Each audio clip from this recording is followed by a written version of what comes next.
Overthinking rarely announces itself as a problem. It feels like responsibility, like intelligence, like trying to stay one step ahead of pain. But at some point, the mind stops protecting you and starts turning against you, not loudly, quietly, thought by thought. 1. Overthinking is the mind searching for safety. The overthinking mind isn't broken, it's vigilant. It learned early that uncertainty feels dangerous, so it replays conversations, anticipates outcomes, dissects decisions long after they've passed, not to torture you, but to prevent future harm. The tragedy is that the same mechanism meant to keep you safe ends up keeping you trapped. 2. When thought replaces experience. Overthinking pulls you out of the present moment. You stop living events and start analyzing them. Instead of feeling joy, you evaluate it. Instead of responding naturally, you simulate responses.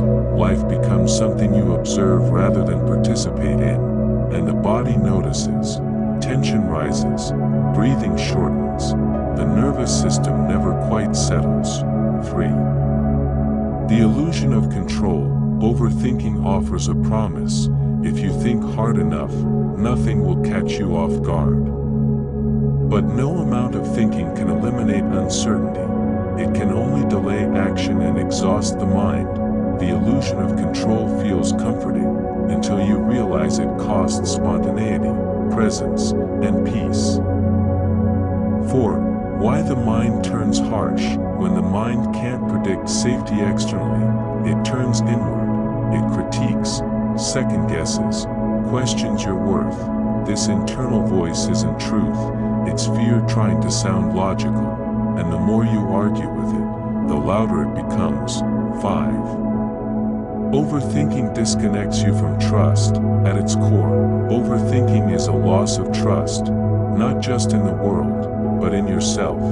You stop trusting your instincts, your timing, your ability to handle outcomes as they arise, so you stay mentally ahead of life, never fully arriving anywhere. 6.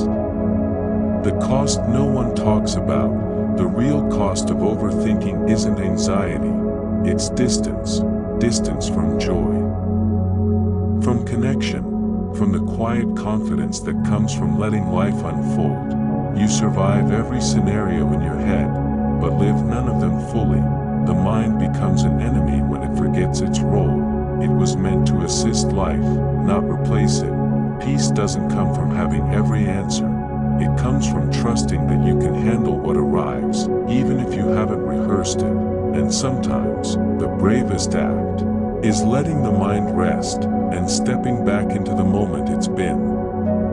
Analyzing from afar.